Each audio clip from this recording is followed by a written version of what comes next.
commencerai le message de cette façon. En sortant d'ici, à un moment donné, à 4h30, 5h, je m'en vais de la cour, je m'en viens ici pour atteindre la lumière. Je vois qu'elle est jaune. Donc, je me suis dit, il y a un monsieur qui est assez loin, il va ralentir parce que faut qu'il prenne la rouge. Je veux dire, il va falloir qu'il attende. Mais non. Moi, je sors pour aller attendre la rouge, mais monsieur, lui, il me rentre quasiment dedans. Juste pour vous dire à quelle vitesse il pouvait aller. Mais, comme je suis arrêté, il n'y a pas le choix d'arrêter. Mais je peux vous dire, je n'ai pas entendu ce qu'il a dit, mais juste aller voir les yeux et la face, je n'avais assez, là. Rendu à la lumière verte, je me réjouis parce que sur l'autre côté, la police était là. Alors, probablement que s'il avait réussi à passer, la police serait repartie après. Dans le fond, moi, je me dis, il est chanceux de m'avoir ce gars-là, hein? Mais rendu à l'autre lumière, c'est pas ça qu'il dit, là.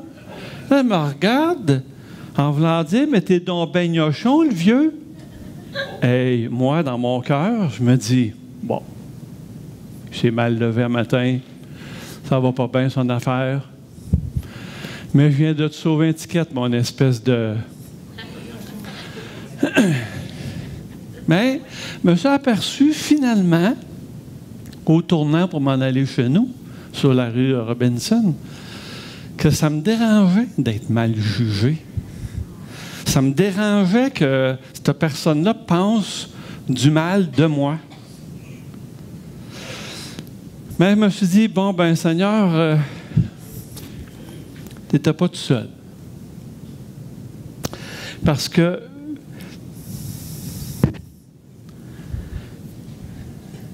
dans le livre de Dot Sheets, Heureux en sa présence, il décrit, lui,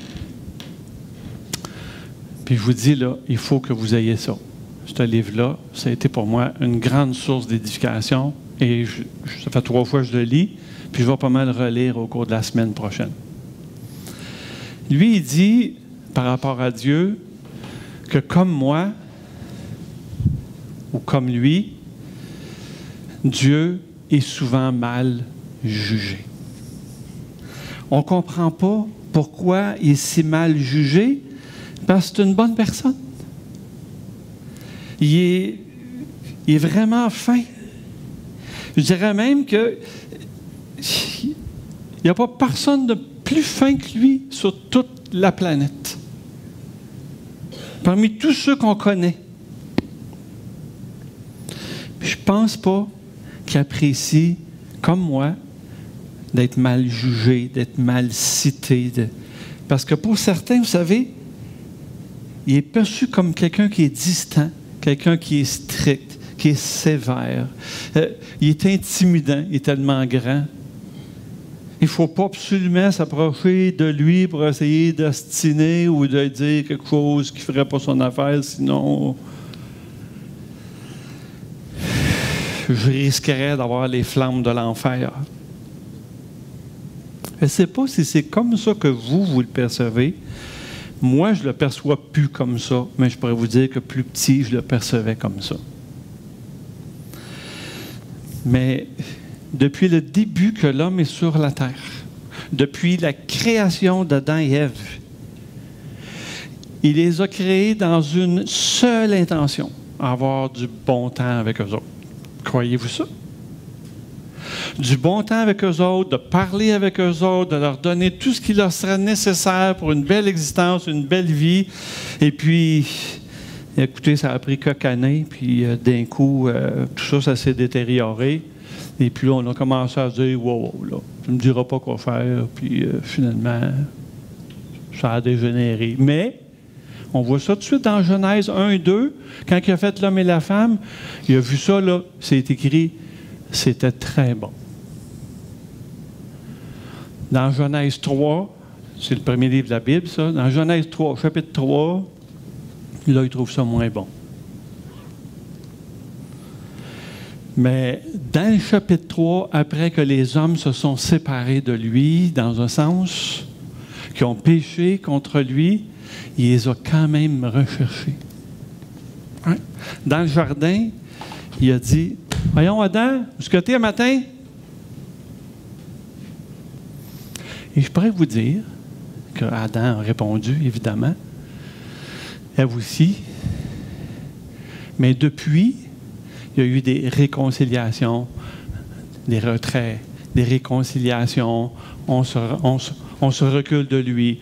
Dieu, constamment, à travers toute la Bible, on voit un Dieu qui cherche les humains dans le but de les réconcilier avec lui. Tout le temps, tout le temps, tout le temps.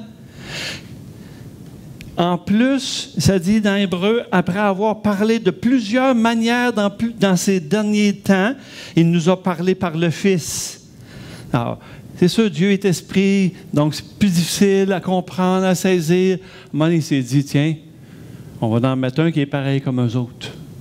Dieu s'est fait homme, comme il est écrit dans l'Évangile de Jean, dans le premier chapitre. Donc, il nous a parlé par le Fils. Ce Fils avait une raison d'être, la même que son Père. On est capable même de la lire dans 2 Corinthiens 5, 19. Car Dieu était en Christ, réconciliant le monde avec lui-même, en n'imputant pas aux hommes leurs offenses. Il est venu pourquoi? Pour nous réconcilier, en ne nous faisant pas payer pour nos niaiseries. Bon, on aime tout ça? Et pas juste pour pas qu'on paye pour nos niaiseries, mais il voulait aussi réparer les pots cassés. Parce que quand on fait des niaiseries, souvent, c'est ce qu'il va y avoir après, des pots cassés. On va regarder dans l'Évangile de Jean un passage qui m'a bien parlé cette semaine, la semaine passée, il y a 2 semaines. Puis je vous dirais qu'il y en a tellement d'affaires dans ça, dans l'Évangile de Jean, dans le chapitre 4, que probablement que j'aurais passé de ce matin pour vous en parler. Mais à la lecture de notre texte, on va découvrir qu'on peut lui faire entièrement confiance. Pas juste confiance, entièrement confiance pour 5 bonnes raisons que je vous dirais ce matin d'écrire absolument. Je vois que vous êtes bien attentifs, tout le monde a son crayon, c'est bon. La première bonne raison qu'on devrait lui dire, ben oui, je te fais confiance, oui, approche-toi de moi, je te fais confiance, c'est parce que Jésus nous aime inconditionnellement. Dans les versets 1 à 7, on est capable de lire dans l'Évangile de Jean, tout le monde ensemble, oui, peut-être pas, mais je vais vous le lire. Le Seigneur sut que les pharisiens avaient appris qu'il faisait et baptisait plus de disciples que Jean. Toutefois, Jésus ne baptisait pas lui-même, mais c'était ses disciples. Alors il quitta la Judée et retourna en Galilée.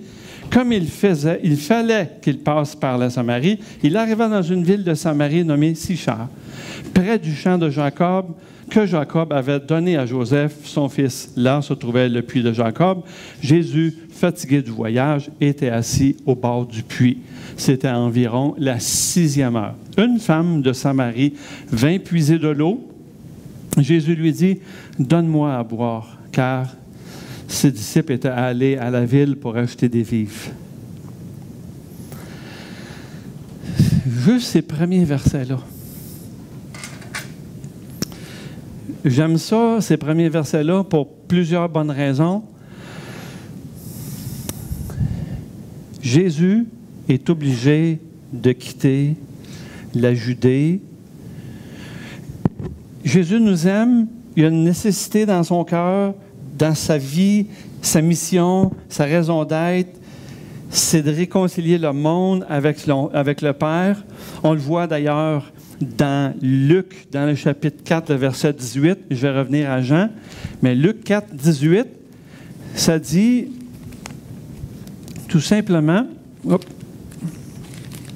pardonnez-moi, ce matin, Luc 4, 18, il dit « L'Esprit du Seigneur est sur moi parce qu'il m'a oint pour annoncer une bonne nouvelle aux pauvres. Il m'a envoyé pour guérir ceux qui ont le cœur brisé, pour proclamer aux captifs la délivrance, aux aveugles le recouvrement de la vue, pour renvoyer libres les opprimés, pour publier une année de grâce du Seigneur. » Ça, c'est sa raison d'être, sa mission. Réconcilier, restaurer, travailler. Maintenant, il y a quelque chose dans les versets 1 et 3, il y a de plus en plus de disciples, puis parce qu'il y a de plus en plus de disciples, ça dérange de plus en plus de monde, les chefs religieux, les chefs politiques, et là, ça les dérange, mais en même temps, ils se disent, ah non, là, il ne faut pas que ça arrête, ça, il ne faut pas que ça arrête. Alors, ils laissent les disciples là, eux autres, ils vont continuer, sont moins en danger que moi. Moi, je sais qu'est-ce qu'il faut que je donne, alors je vais partir, je m'en vais de la Judée, et je m'en vais jusqu'en Galilée. Là, c'est là qu'il avait fait son premier miracle. Ça avait bien été. Il n'y avait pas beaucoup de disciples encore là. Fait qu'il se dit, je m'en vais là. Et il faut qu'il passe par la Samarie. En fait, la Judée, c'est en bas et la Galilée, c'est en haut. Puis entre les deux, il y a ce territoire-là des Samaritains, la Samarie. Et lui, il ne veut pas arrêter. En même temps, il faut que j'aille faire l'œuvre que Dieu m'a donnée. Il fallait qu'il continue malgré les adversaires. Ça dit « il fallait ». J'aime ça, moi, j'aime ça, il fallait qu'il rencontre quelqu'un. Il fallait qu'il lui parle la bonne nouvelle. Il fallait qu'il la rencontre absolument, même s'il était fatigué, même si, comme le texte nous dit, il avait soif, qu'il était fatigué, même s'il était en Samarie, même s'il était midi, qu'il faisait tellement chaud à cette heure-là, il désire rencontrer cette femme samaritaine qui, malheureusement, avait déjà 3 prises contre elle. Il veut la voir, mais elle est mal partie déjà, puis il n'a pas parlé encore. C'est une Samaritaine. Ça commence mal. Ben, ça dit, le verset 9 dit « Comment, toi qui es juif, me demandes-tu à boire à moi qui suis une Samaritaine? » On ne sait pas pourquoi, mais la suite du verset nous dit « Les Juifs, en effet, n'ont pas de relation avec les Samaritaines. » Pas juste avec les Samaritaines, les Samaritains en général. Pourquoi? Parce que c'est une vieille histoire, ça, une vieille histoire territoriale, puis tout ça. Une vieille histoire comme celle des Hutus puis des Tutsis, une vieille histoire comme les Juifs et les Palestiniens, une vieille histoire comme on en voit là, partout encore aujourd'hui. Elle, c'est une Samaritaine. Ouais. Le problème, c'est parce que les Samaritains, en fait, tout ce territoire-là avait été envahi déjà par les Assyriens. Et puis les Assyriens avaient emmené en esclavage des Juifs. Après ça, avaient amené des gens pour habiter ce pays-là, ont remis un petit peu de Juifs avec ça. Et puis finalement, ben c'est là, se sont mariés ensemble, les Juifs avec des non-Juifs, avec bon. Puis finalement, ben c'est devenu des sans-mêlés, qu'on pourrait dire. Des gens qui n'étaient pas purs aux yeux des Juifs. Des gens même qui avaient décidé de bâtir un temple sur le mont Garizim, alors que le temple devait être à Jérusalem et l'adoration de Dieu devait se faire à Jérusalem. Et là, il voit une Samaritaine, puis il vous dit là, que c'est vraiment viscéral entre les deux, là, entre les Samaritains et les Juifs. Ça ne va pas bien à plusieurs places, même dans le ministère de Jésus. On le voit d'ailleurs dans Luc, dans le chapitre 9. Ça ne va pas bien entre les deux à ce point que Jésus est supposé s'en aller vers Jérusalem. Il arrête dans un bourg de Samarie, dans Luc 9. Et comme ses disciples disaient, bon, on veut une place qu'on pourrait coucher Jésus, puis manger un petit peu. Il dit, vous en allez où, vous autres, là, comme ça? Bien, on s'en va à Jérusalem. Il n'y a pas question que vous restiez ici, vous autres. Alors ça, c'était les Samaritains. Puis les Samaritains, eux autres, ils prenaient le bon côté des choses. Ça veut dire que si l'envahisseur était fin avec eux autres, ils prenaient pour eux autres. Si l'envahisseur n'était pas fin avec eux autres, ils prenaient pour eux autres. Alors, essayez de vous imaginer maintenant, même si vous êtes un bon juif, vous vous dites, non, moi, je ne passerai jamais là, même si je veux m'en aller d'un bout à l'autre, je vais faire un détour. Et c'était la coutume pour tout le monde de faire un détour pour ne pas aller justement rencontrer quelques Samaritains que ce soit. Et ceux qui y allaient, ils étaient vraiment obligés. Puis je pourrais vous dire, ils se pinçaient quasiment le nez pour ne pas y aller. Aucun rapport entre les deux. Première prise. Deuxième prise, c'est une femme. Ah. C'est pour moi qu'il dit, comme on le voit au verset 27, les disciples furent étonnés de ce que Jésus parlait avec une femme. Pourquoi? Parce que dans ce coin-là, la convention sociale, ça trouvait inconvenable qu'un homme parle avec une femme seule sans qu'elle soit accompagnée par soit son mari, soit son frère, soit son oncle, quelqu'un de la famille. Mais tout seul.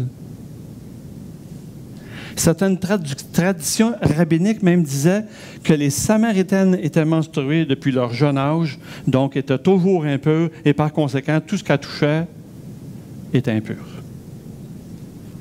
Mais l'inconfort, bon, c'est une deuxième prise. C'est une femme, qu'est-ce que tu veux? La troisième prise, c'est une pécheresse en plus. Je voudrais, comme diraient certains, c'est correct, oui? C'est de la pire espèce. Pourquoi? Au verset 6, Jésus arrive au puits à quelle heure? 6 heures. 6 heures. Et pour les Juifs, cette heure-là, c'est midi.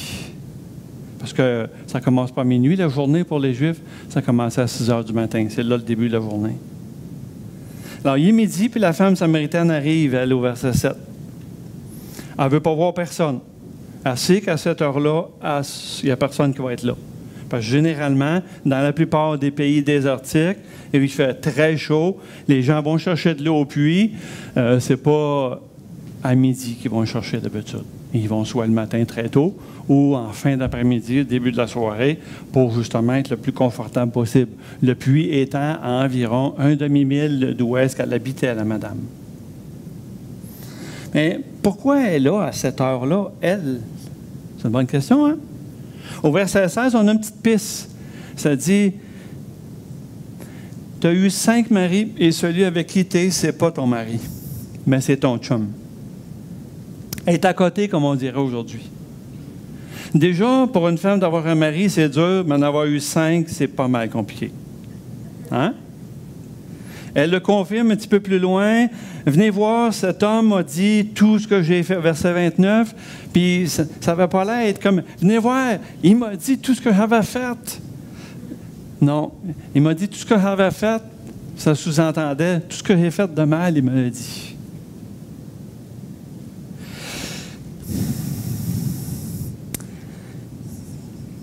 Je vous vois déjà penser, vous posez la question, mais pourquoi elle a eu 5 maris? Où c'est que sont ces maris-là? Mais qu'est-ce qui s'est passé? Sont-ils tous morts? Elle les a tous tués? Elle les a usés à la corde? C'est quoi? Pourquoi est-ce qu'elle a divorcé 5 fois? Il y a la moitié qui sont morts, il y en a qui sont divorcés. Quoi? Elle a eu violence, elle a fait de la violence conjugale, l'adultère du mari. Et pourquoi qu'elle a divorcé? Bien, on pourrait même vous dire qu'elle ne pouvait même pas divorcer. C'est pas elle qui a divorcé. C'est eux autres qui l'ont laissé. Ah, ouais? Ouais. Les femmes, dans ce temps-là, ne pouvaient pas divorcer. Les gars, oui, mais pas les femmes. Fait que là, on se pose la question, bien d'abord, c'était une germaine? Ou bien une femme qui ne pouvait pas avoir d'enfants, c'était assez pour pas que le gars reste là. Qui ne savait pas cuisiner, qui ne savait pas faire la vaisselle, le ménage. Pourquoi?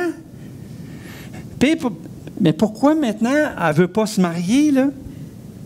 Bien, c'est lui qui ne veut pas se marier. Il l'aime seulement pour son corps, mais pas assez pour la marier. Écoute bien, là, quand tu en as eu 5, un 6e qui se présente, tu dis, bon, ben, on va rester slow-mo, là. Peut-être même qu'elle squattait un logement en échange de sexe. Parce que pour une femme, vivre tout seul, sans famille, c'était ou la prostitution ou de vivre avec quelqu'un. Puis squatter. On la comprenait.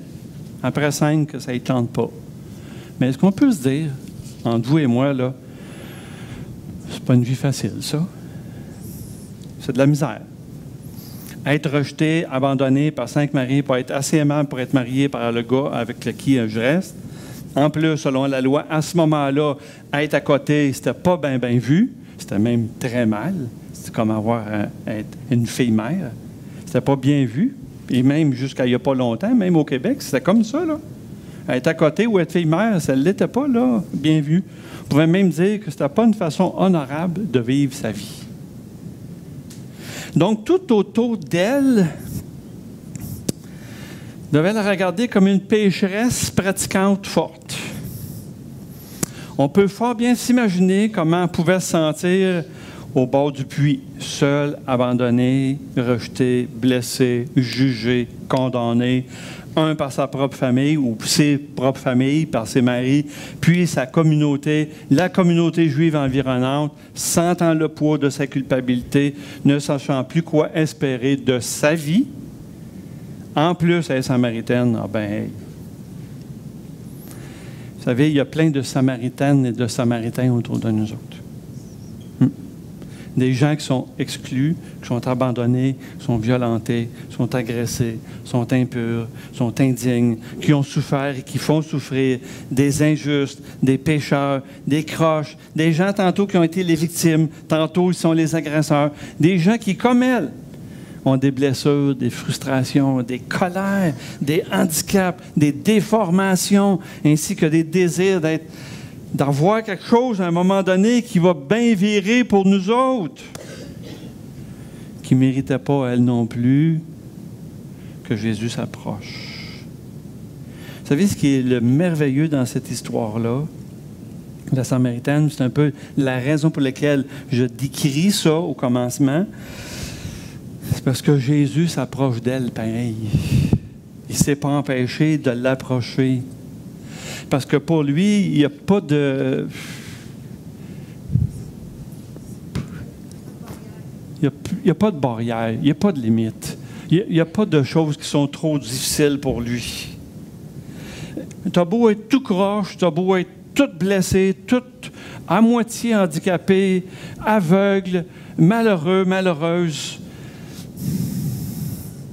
Il l'approche pareil. Il nous approche pareil. Jésus s'adresse à elle, puis il dit « Donne-moi à boire ». Il savait qu'est-ce qu'il était capable d'y donner. Puis, vous savez, quand les gens regardent des lépreux, il ne fallait pas qu'ils touchent, parce que s'ils touchaient, ils devenaient impurs. Mais quand Jésus touche aux lépreux, ils deviennent purs.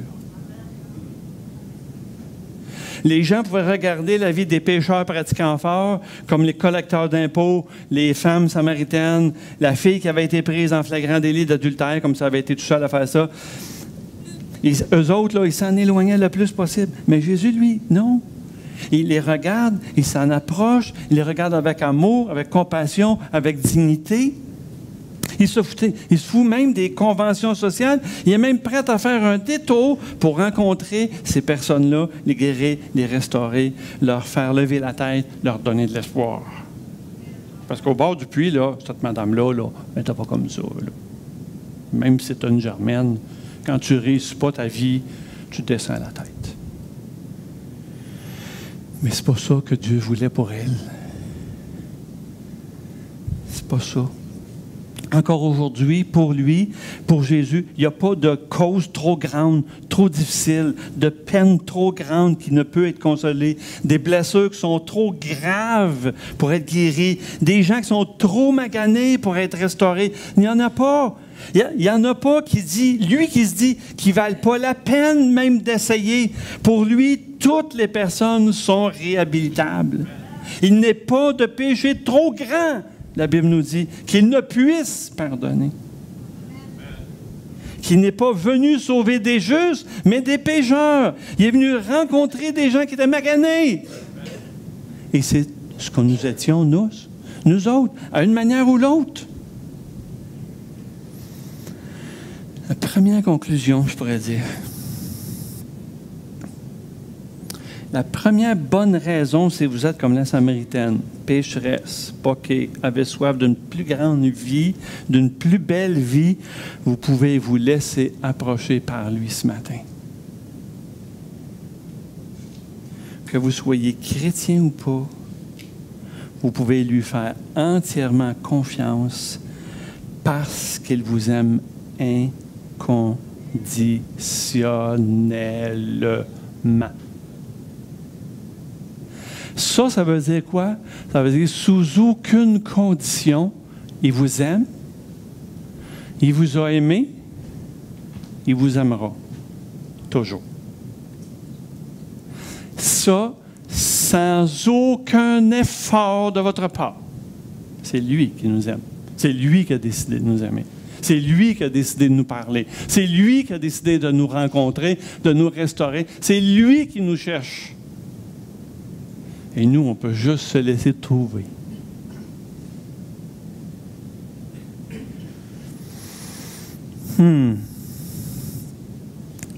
En d'autres mots, il vous accepte comme vous êtes, là où vous êtes. Peu importe votre passé et la somme de vos bêtises,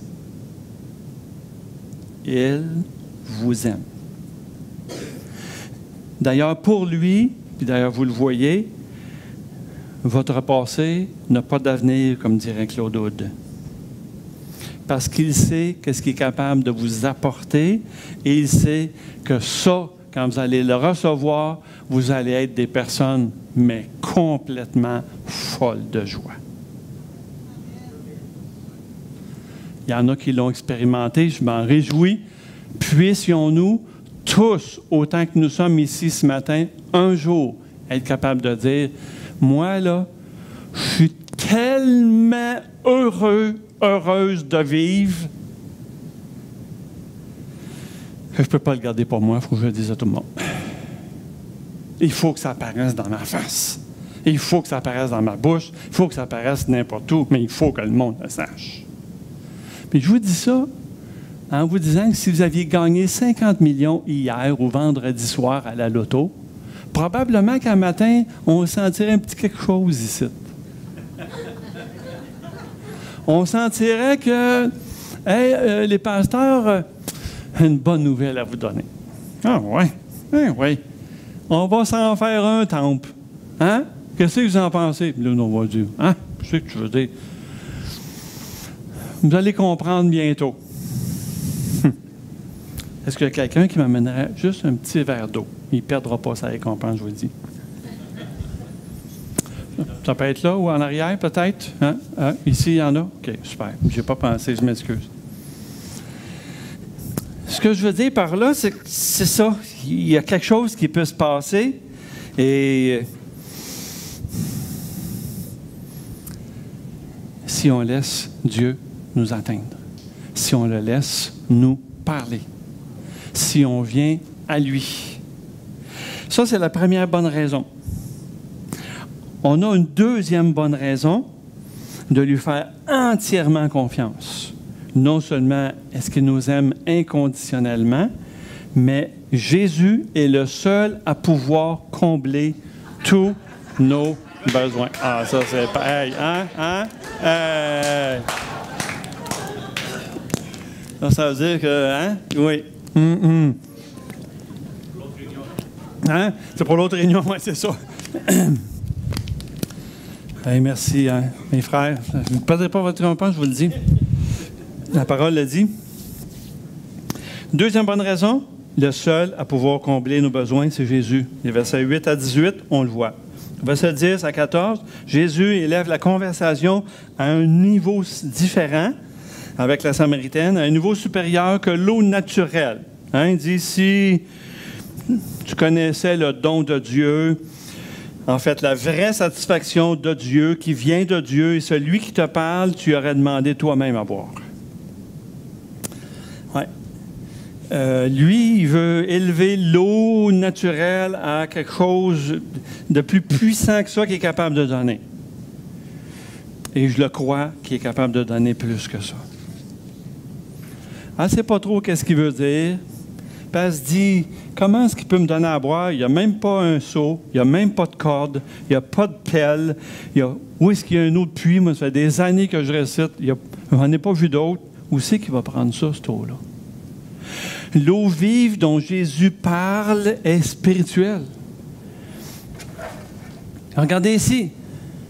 Quiconque boit de cette eau, verset 13, aura encore soif, mais celui qui boira de l'eau que je vais lui donner n'aura jamais soif. Et l'eau que je vais lui donner deviendra en lui une source d'eau qui va jaillir jusque dans la vie éternelle. Wow!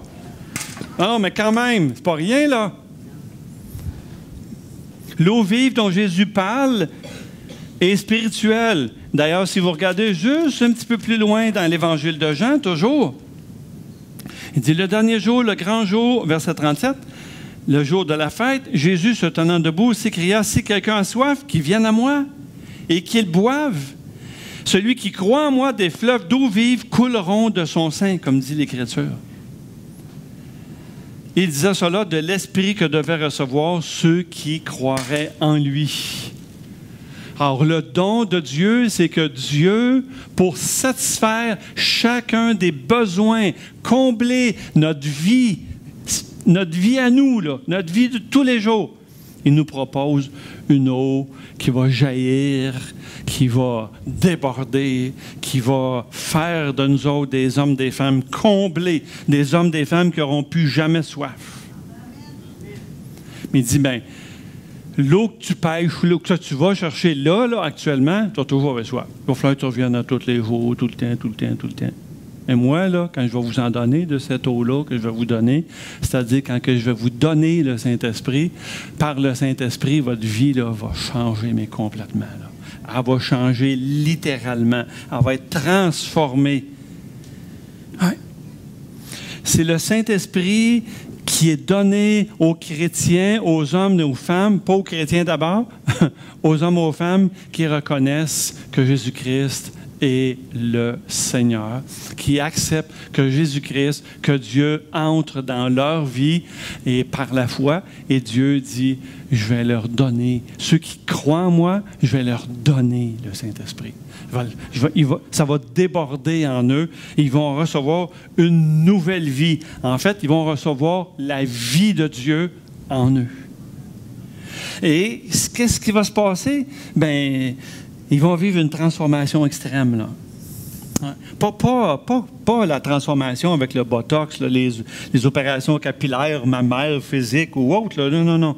La transformation intérieure vers l'extérieur. Il y a tellement de choses qui vont bouillir en dedans, spirituellement, ça va ressortir, cela.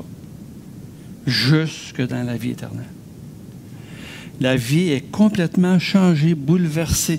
Des changements à vitesse grand V. Le Seigneur dit, si vous croyez en moi, vous n'aurez plus jamais soif. Je vais vous donner quelque chose qui va vous rassasier comme rien d'autre va pouvoir vous rassasier. Hey, j'ai hâte, moi, de voir ça complètement actif dans chacune de nos vies. Wow! Des changements extrêmes positifs. Oui, parce que la vie de l'Esprit ou la vie de Dieu en nous, elle laisse des traces. Et ces traces-là sont décrites dans la Bible. Donc, on peut voir à quel point nous, on est comblés par la présence de Dieu dans notre vie. Et de quelle manière on l'est? Bien, regardez, par exemple, dans Galates. Mais le fruit de l'Esprit, donc la conséquence de l'Esprit en nous, c'est quoi? C'est la joie, c'est l'amour, c'est la paix, c'est la patience, c'est la bonté, c'est la fidélité, c'est la douceur, la tempérance. C'est tout ça, là. Je vais vous poser la question maintenant. Est-ce que vous avez ça?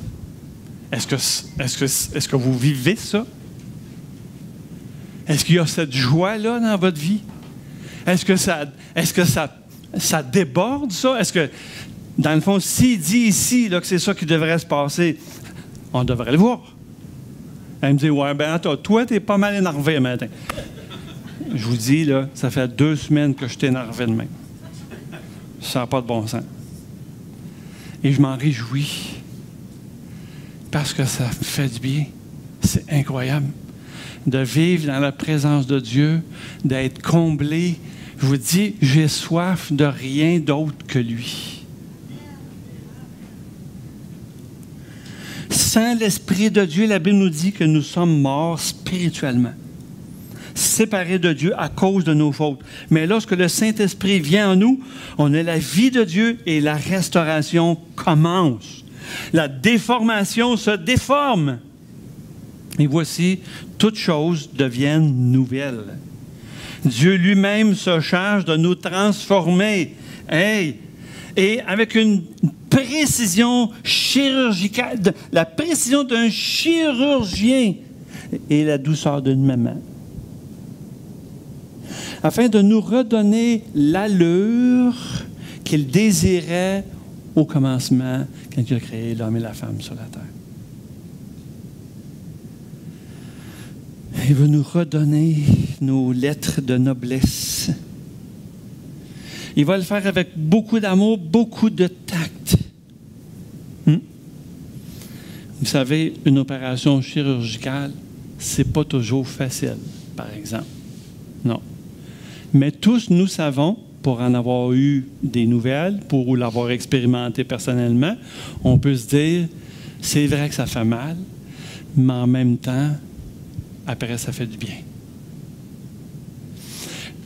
C'est certain, tout dépendant comment on est déformé par la vie, les circonstances, tout ce qui s'est passé dans notre vie, notre existence, avec nos parents, nos voisins, les amis, à l'école, peu importe. Tout ça, là, ça a fait la personne qu'on est. Et quand que Dieu est entré dans notre vie, on est arrivé comme on est arrivé. Il nous a pris comme il a voulu nous prendre, comme on était.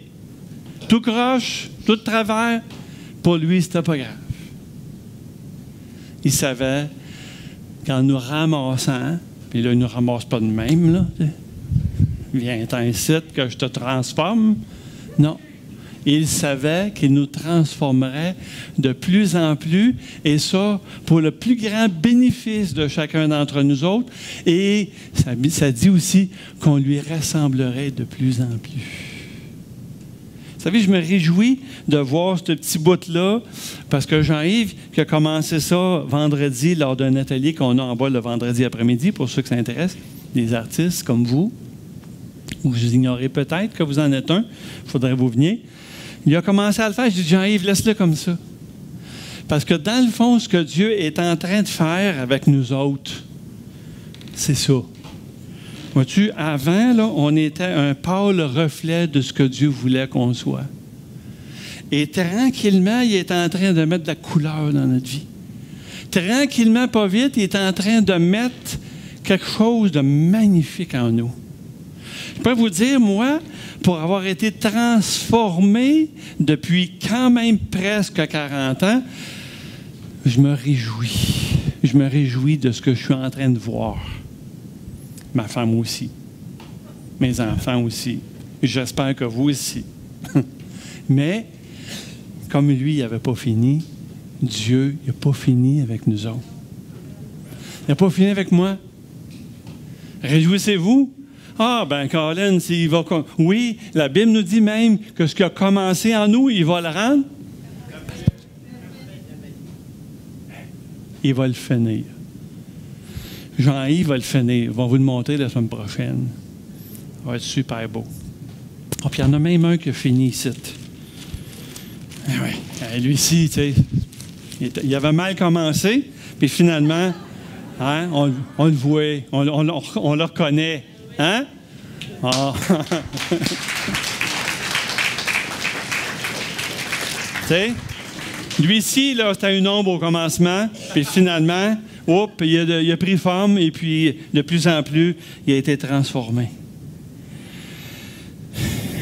Le Seigneur est celui, le seul, qui est capable de transformer nos vies par l'Esprit qui est en nous, et il va en même temps utiliser tous les moyens, tous les outils qu'il a à sa disposition pour y arriver. Quels sont ces outils? Mais il va utiliser la parole de Dieu, les circonstances de notre vie, comme notre travail, notre patron. Ah, notre patron, oui, ah, lui, là, ah, si Dieu pouvait l'étouffer. Pourquoi? Pourquoi? Il est là pour vous, votre patron. Il est là pour votre formation. Il est là pour votre transformation. Il est là pour votre joie. Bon, vous allez me dire, ouais, oui, je vous le dis, croyez-moi, faites-lui confiance. Faites confiance au Seigneur que si il vous met dans une situation, s'il vous met dans des circonstances particulières, c'est pour votre transformation, pour que vous soyez les plus beaux possibles. Vous êtes sceptique, hein? Je le sens que vous êtes sceptique. Vous allez dire, ouais, ben, vous avez une bonne raison de plus de le laisser travailler parce qu'il est le seul, de toute façon, à pouvoir vous combler dans tous vos besoins. Si vous allez dans une citerne crevassée, vous mettez de l'eau là-dedans, malheureusement, ça va passer à travers, ça va s'assécher. Vous allez dans n'importe quelle autre affaire. Puis je dirais même qu'on a une tendance naturelle à aller vers ce qu'on est habitué. Quand on est habitué à notre petite misère, il faut qu'on va continuer de même. Alors que Dieu, lui, ce qu'il vous propose ce matin, comme à partir de ce matin jusque dans l'éternité, quelque chose qui va déborder. Une vie qui va être méconnaissable. J'aimerais ça que vous l'expérimentiez. Vraiment, de tout mon cœur, j'aimerais ça. Même, il va utiliser des fois des chrétiens pour votre formation. Ah oui. Votre patron, n'importe qui, votre femme, votre mari, n'importe quelle situation, il va les utiliser pour votre transformation. Oui.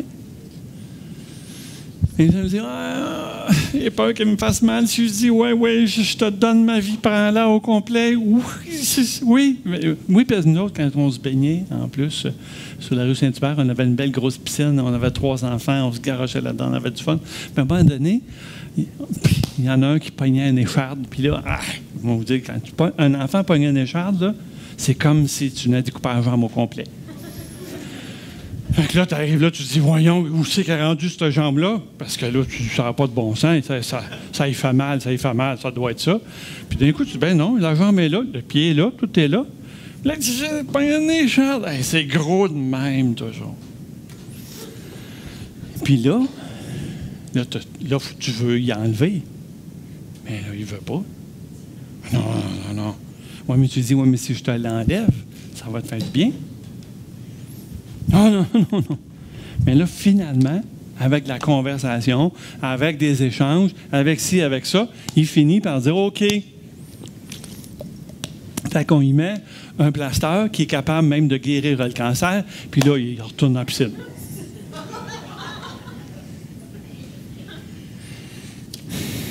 Voulez-vous lui faire confiance?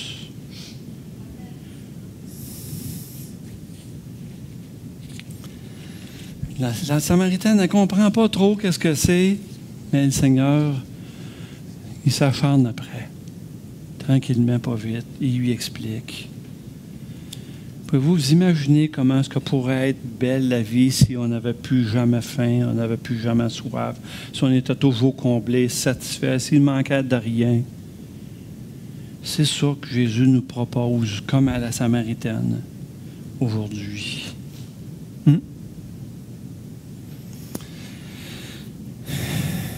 C'est ça que Jésus veut faire.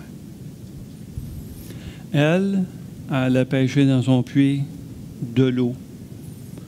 Le lendemain, elle faisait la même affaire.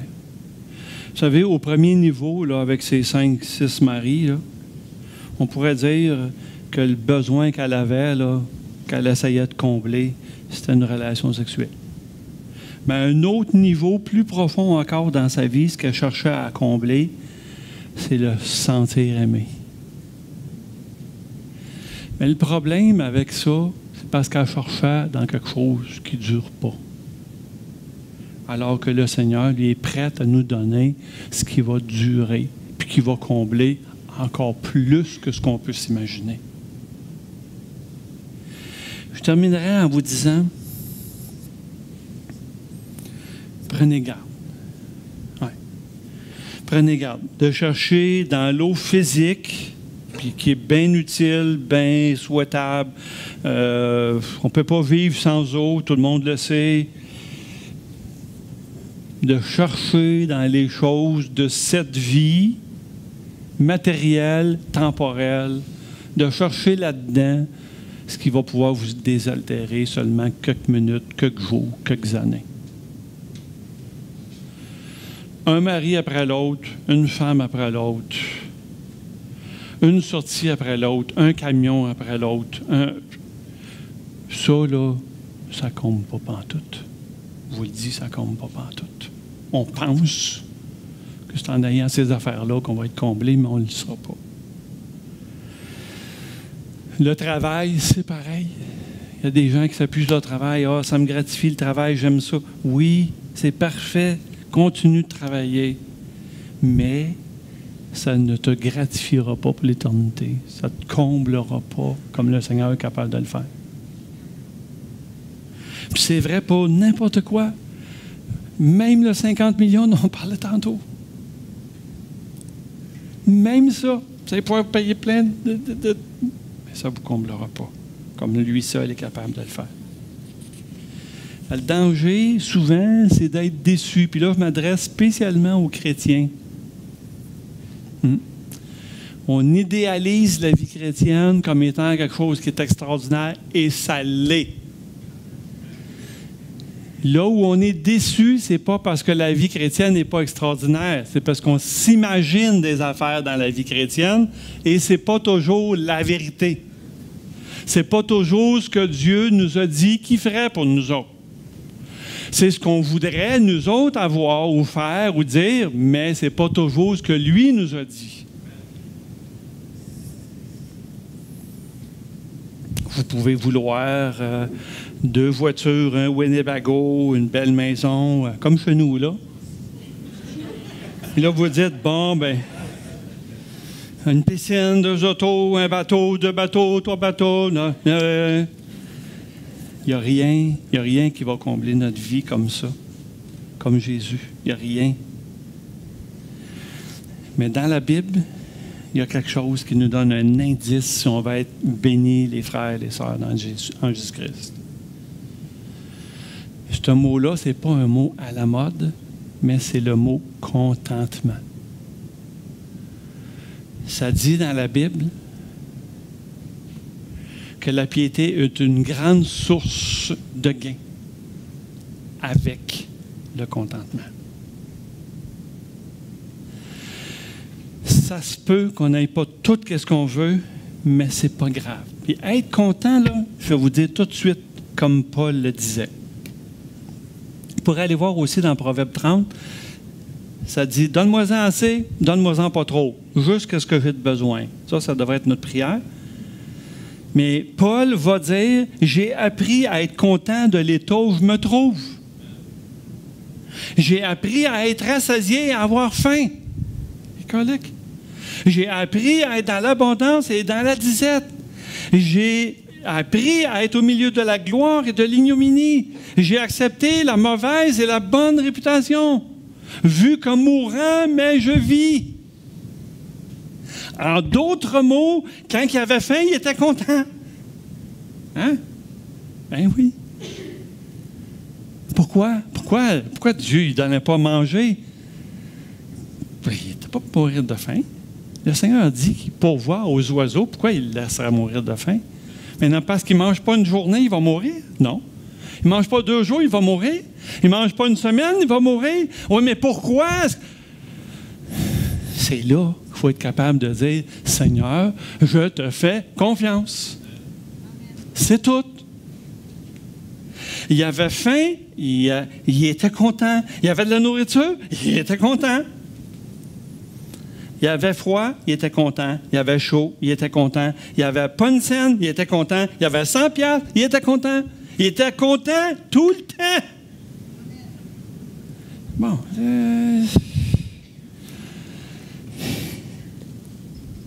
Et comment est-ce qu'il y arrivait à être content dans n'importe quelle circonstance? Ça dit, je puis tout par celui qui me fortifie. C'est simple, hein? Et il faisait confiance. Je suis capable de faire ce que le Seigneur me donne de vivre. Je suis capable d'être transformé à l'image de ce que le Seigneur veut que je sois transformé, qu'il prenne la manière qu'il voudra. Je dis OK. C'est ça, la vie chrétienne. C'est ça, la belle vie. C'est ça, Raymond Lesage, que vous voyez maintenant. Raymond le Sage, quelqu'un qui était malheureux comme une roche avant de connaître le Seigneur. Et depuis 40 ans, Raymond le Sage est la personne la plus heureuse sur la terre. Ça n'a pas l'air de me croire, mais moi, je le sais. C'est pas grave si vous ne me croyez pas. Mais ce que je peux vous dire, c'est que si vous mettez votre confiance en Jésus-Christ, aujourd'hui, entièrement, le Seigneur va transformer votre vie au point où vous allez être capable de dire la même affaire. Puis pas juste ça, vous allez être obligé dans votre cœur, dans votre intérieur de dire, il faut que je le dise aux autres. Ça n'a pas de bon sens. J'en ai ben trop. J'en ai trop.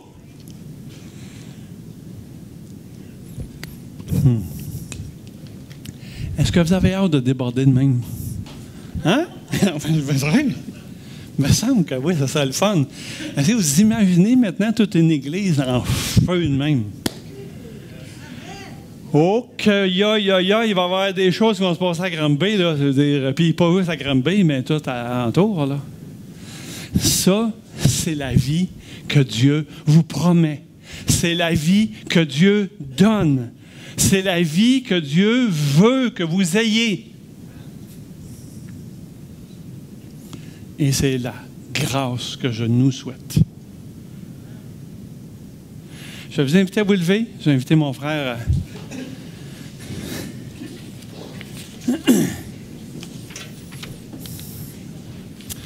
Ce matin, je veux juste vous dire, ce n'est pas l'Église qui va vous satisfaire. Même si l'Église fait partie des instruments que Dieu peut utiliser, ce n'est pas l'Église Fusion ou quelque Église, ce n'est pas Pasteur Raymond ou quelque autre pasteur. Ce n'est pas rien de toutes ces choses-là, ni l'Église. Ce n'est pas votre femme qui va vous rendre le plus heureux, même si elle est super fine, super belle, elle est super toute. Ce n'est pas votre mari non plus. Les femmes, soyez encouragées. Je lisais cette semaine une étude qui est faite là, par rapport à vos maris. C'est vrai que les femmes finissent par changer le mari. Mais ça prend du temps. 2-3 ans après, ils sont morts, par exemple.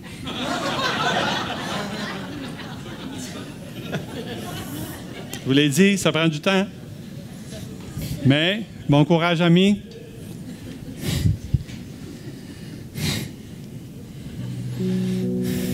Pendant que la musique joue,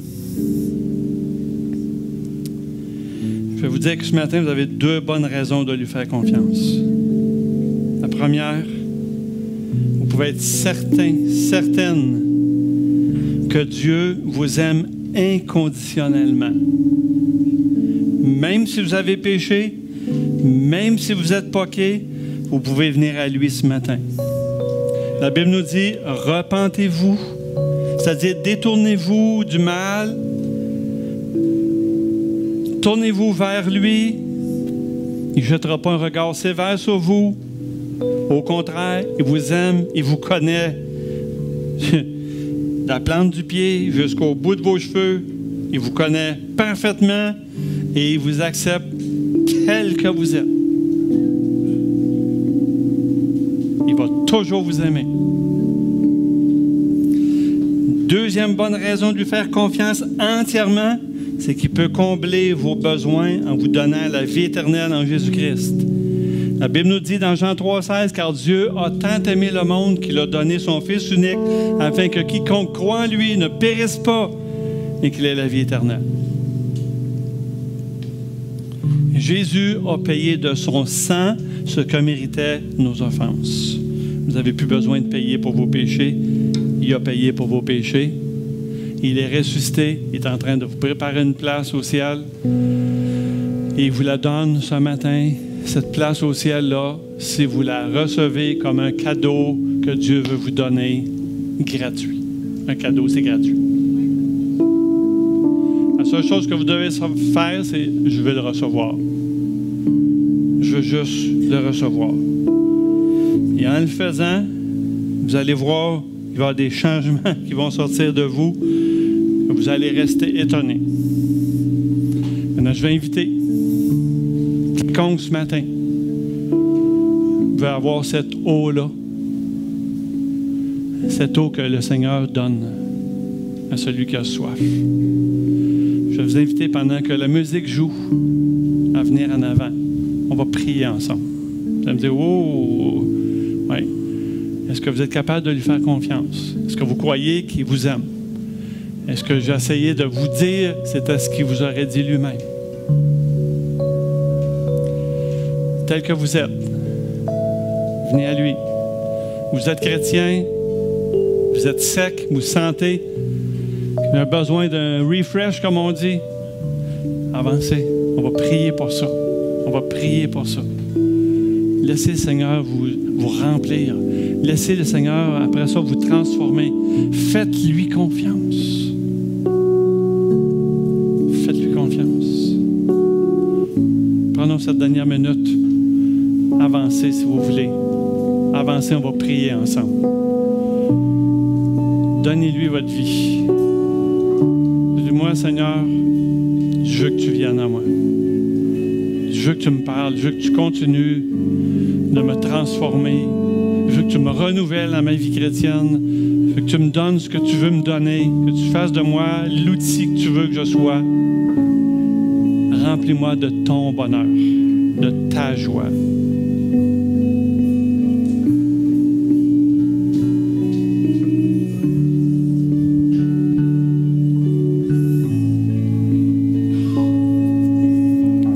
Prendre cette décision-là, là où vous êtes. Mais tôt ou tard, vous ne pourrez pas la garder pour vous. Tôt ou tard, vous allez le dire. Hey, moi, ce matin-là, là, ça m'a brassé. Ben, je suis bien content. Laissez-vous brasser. Le Seigneur peut transformer votre vie. Courbons nos têtes si vous voulez. Prions Dieu. Seigneur, merci pour l'occasion qu'on a ce matin de pouvoir te faire confiance entièrement. Merci, Seigneur, de ce que tu nous as tellement aimé, que tu nous as tout donné. Tu nous as donné la vie. Tu nous as donné la vie 2 fois. Cette vie humaine qu'on a détériorée, mais que toi, tu veux retaper. Tu veux retransformer. Seigneur, merci. Merci pour ceux qui sont là ici ce matin. J'espère de tout mon cœur qu'ils recevront ton invitation, Seigneur, d'accepter que tu les aimes, d'accepter que tu les combles. Dans le précieux nom de Jésus. Amen. Que Dieu vous bénisse. Passez une belle journée.